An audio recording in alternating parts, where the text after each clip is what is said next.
if you think back a month ago, the Cardinals were out of it, and through a miraculous combination of events, some good fortune, and some gritty play at the end, they made it into the playoffs. And what I'd say is the newspaper industry, and certainly the newspaper where I work in Memphis, we're trying to draw some strength from that. Because to be honest about it, I think the editors in this room and the newspaper executives in this room are worried that that we're almost out of it here in terms of the secular change to digital and combined with the precipitous drop in advertising revenue.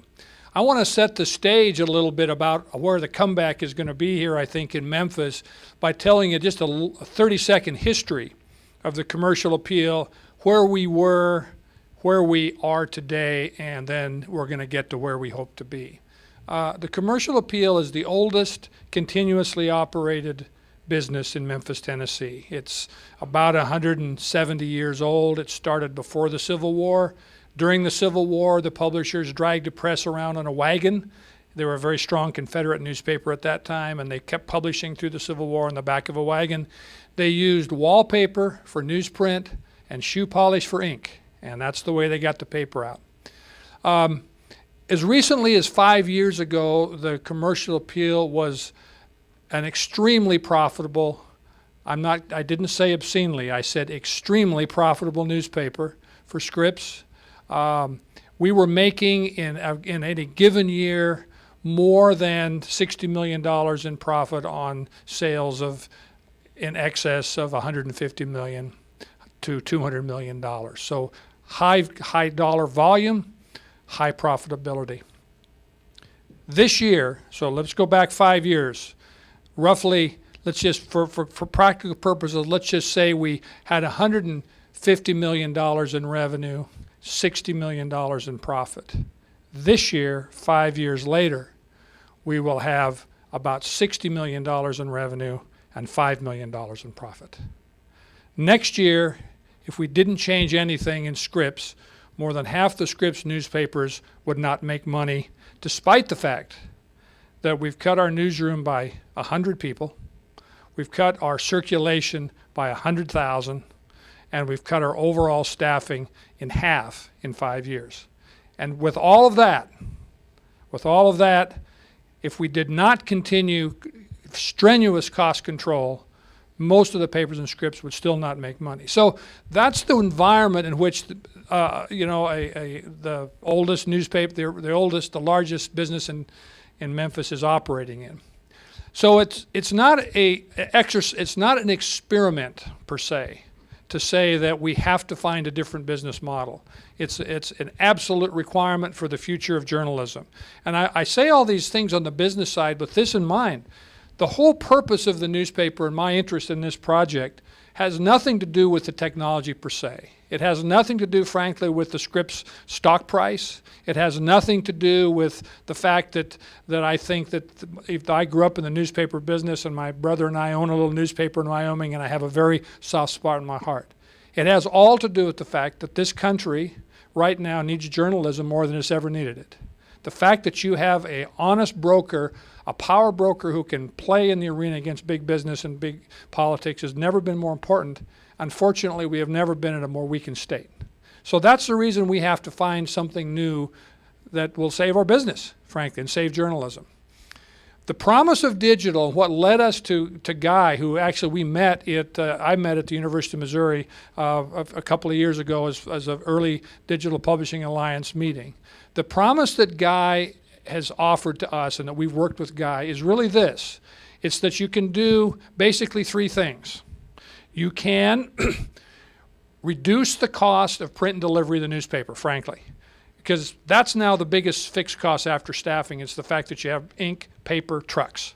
If you could get that out of your equation, you reduce the non-journalistic cost significantly. The second thing is it provides an opportunity to get more revenue from circulation, because where we used to have advertising, circulation didn't matter much. Now circulation is essential to what we do. You have to have people paying you for your content in order to hope that journalism can survive.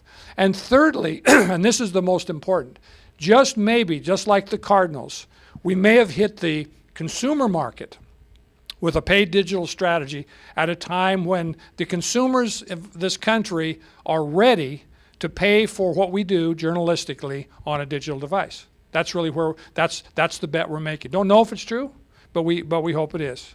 Okay, so with all that said, what I'd like to do here is, and what Guy and I've talked about, is basically do a quick little overview of what we've actually done in Memphis, and we'll kind of go from there. But here's the very simple bottom line. If you watch World Series of Poker, you know what all in means, right? You take your chips and you push them all in. Well, basically what we've done, and I'm hoping we're going to be able to execute this, is gone all in on paid digital, and that means no more free in on any digital device in any digital format. That's the direction that we're going. Guy is going to talk a little bit here about the kind of the strategies and some of the assumptions that we made. And I will say that I want to say this, that he has been a very fine partner in this.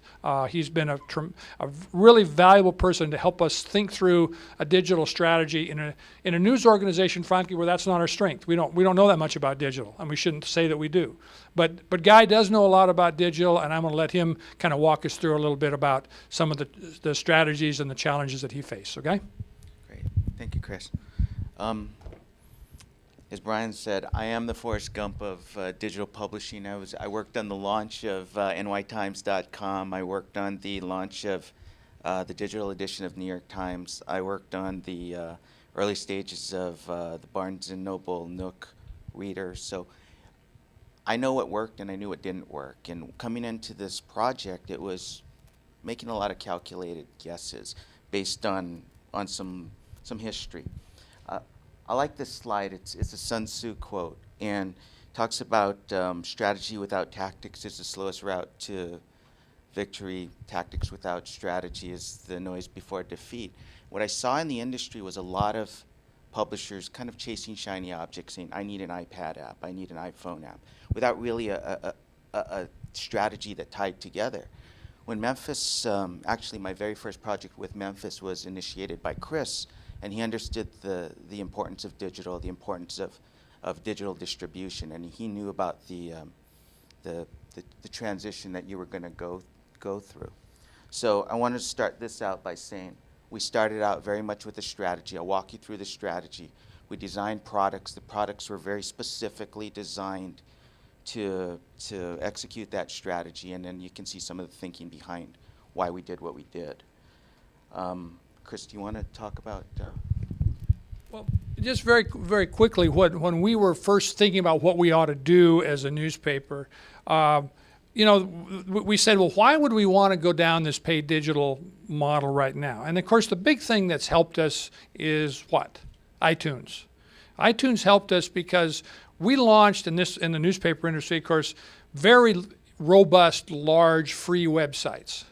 They were great. There are many of the newspapers in here. I know, Siarni here, the Post-Dispatch got a very fine website, and we had a good website. And Mizell had a good website. And the problem was we did make money early on, but it's plateaued, and we never made enough money on our website to support our journalism. So we said that wasn't going to go. We have to do something else. iTunes said, oh, well, people will pay 99 cents for a little song that they don't even, where is it? It's not just downloaded on your computer. That really helped us. The fact that the iPad itself has been adopted at a faster rate than iPhone, and that Apple now thinks it may have, I think the figure they use is as many as potentially 100 million iPads in the market next year. I mean, that's an incredible number where all of a sudden this Christmas consumers are going to get a Fire or an iPad and say, I got to do something with it. That helps us. We went down the path of our mobile web on our smartphones. That's been good. A lot of people have embracing that. They got it for free, but they did embrace that. That was another indicator we had that the time might be right. And then I think on the other side of things, what we felt was we better get into this space quickly, that our enemy was time. And that if we didn't get in here with some sort of a much more aggressive paid digital model, there were competitors out there from ESPN to MLB to Patch that were going to come in and try to eat our lunch. So we better go, even though we didn't know exactly what the path would be. Thank you. So we started out with 3 business objectives, and those are probably the same objectives that everybody in the industry has. Create a subscription or revenue model around mobile. Preserve the Sunday print number. As you know, that's, for most of you, that's your biggest both advertising and circulation revenue component. And it was to create incremental digital revenue. As Chris said, significant loss over the last 5 years in print.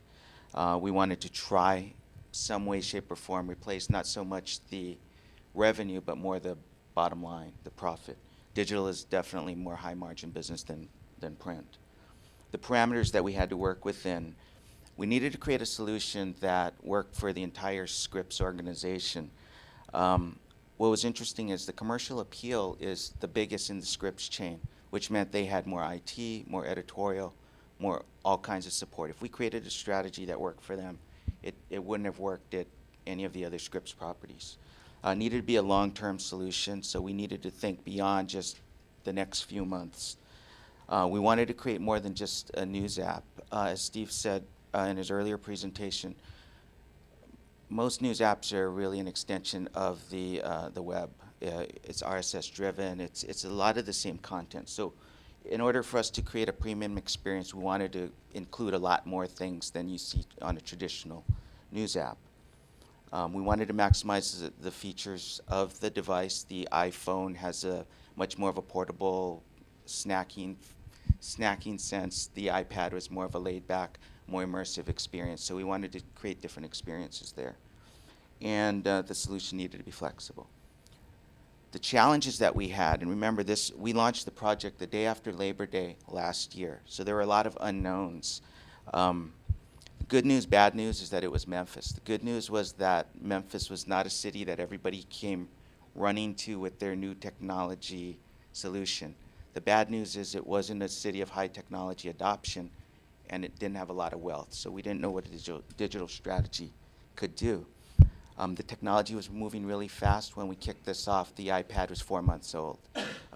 Nobody had seen an HTML5 app. There was a lot of unknowns, and the only business model in the space was free. And we had 5 months to build this. And anybody who's built a single app knows how difficult it is. We needed to build an entire ecosystem. So very quickly, the strategy that we outlined was threefold: retention, growth, and revenue. Retention, meaning we looked at an all-access model. I think, Ray, that was what you were asking earlier. It's all-access is something that's been in the industry for a long time. New York Times did it with Time Select. I think the Tribune Company did it. Minnesota did it. Means you bundle your digital package with print in order to create more value around the print product. The problem's been there's never been anything that's compelling. There's never been a digital product that was compelling enough to add value to print. People tried archives, they tried e-editions, but nothing really moved the needle. We saw that the New York Times and the Dallas Morning News just reported some great success around all access. It's not about the paywall, it's about this killer app suite that they included in the package. Growth. The future of any business or any news organization is your online audience. That's the digital user. That's the future. You look at what your online audience is, and those are people who are either transitioning into your brand, transitioning out of your brand, or have a relationship with your digital product. So that was, the goal was to create a digital product that was robust enough to bring some of those free digital people into a print solution. We modeled on 1%, 5%, or 2%, but we were very, very conservative on our expectations. And the third component was revenue. Revenue is we looked at a digital day pass, and something that Steve Jobs and McDonald's taught us was that People spend billions of dollars, 99 cents at a time. And we thought that we needed to create a very low friction, very low friction transaction process, very low friction price point. So those are the three revenue components.